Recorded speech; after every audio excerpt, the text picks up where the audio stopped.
Hello. I am Daniel Marasigan, owner ng Happy Ice Scramble Barangay 860 Pandacan, and napili po namin is yung Happy Ice Party Package noong March 2022. Nirecommend lang sa amin itong food business ng kaya namin. And sabi niya, subukan daw namin. Ang ginawa namin, nag-message kami sa main page and then nag-inquire kami.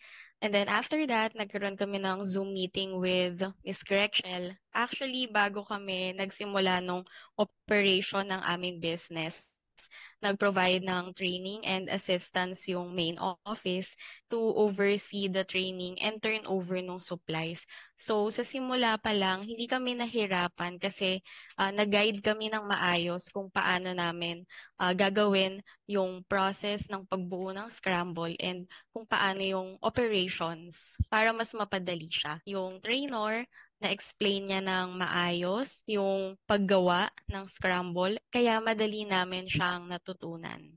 Open kami everyday except lang pag holidays or may mga special family occasions. Typically, sa simula, yung naging customers namin ay mostly kapitbahay namin and relatives namin since home business nga po siya. And nandito lang talaga yung business sa bahay.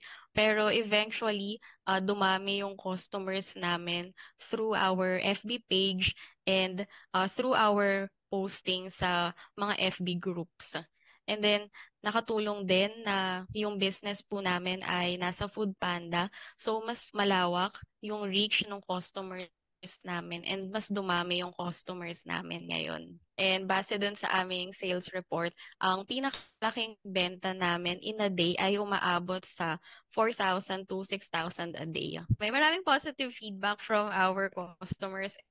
And personally po, lahat ng feedback na nare-receive namin from them, nakakatuwa po talaga kasi yung simple comments lang nila na nasarapan sila, nagustuhan nila, or craving satisfied daw, na-miss nila yung childhood days nila, nakakatuwa na yung mga ganong comments.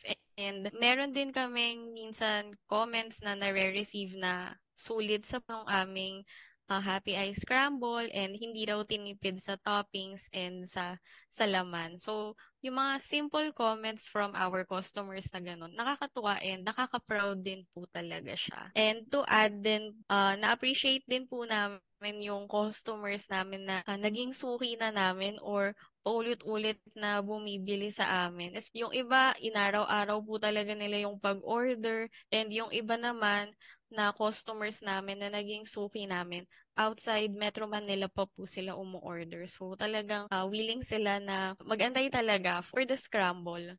Minsan may customers kami, siguro dahil nagpo-post kasi kami sa Facebook ng mga ads or sa mga FB groups na random, mga food trip FB groups. Minsan may nag-order sa amin from Quezon City.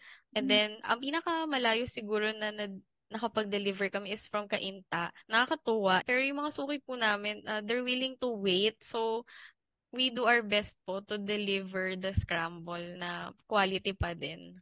Recently, we were invited na maging food concessionaire sa isang event, music festival. Na-invite kami na mag-food concessionaire doon sa event.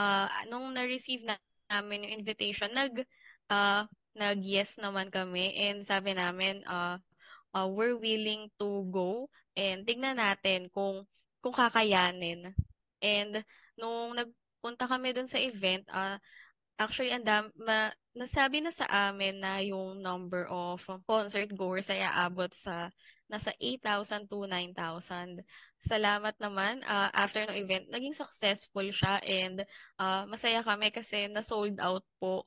Na-sold out po kami doon sa event. So, yes, and ang dami po talagang nag-order, ang haba po ng pila. So nakakatuwa siya. Kahit medyo napagod kami kasi non-stop talaga yung preparation.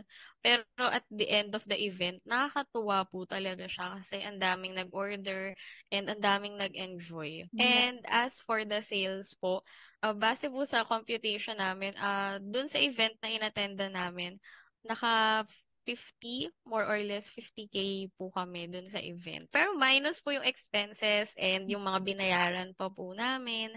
Nasa mga around 30,000. ROI na nga po talaga. Actually, yung ROI namin, siguro less than 6 months or parang nung mga 6 months pa lang po, na-meet na namin yung ROI namin. So, we're very happy po talaga and blessed. Kasi grabe talaga, as in, nagulat din po talaga kami dun sa laki ng sales talaga nung isang event pa lang yun. Thank you din po for the opportunity.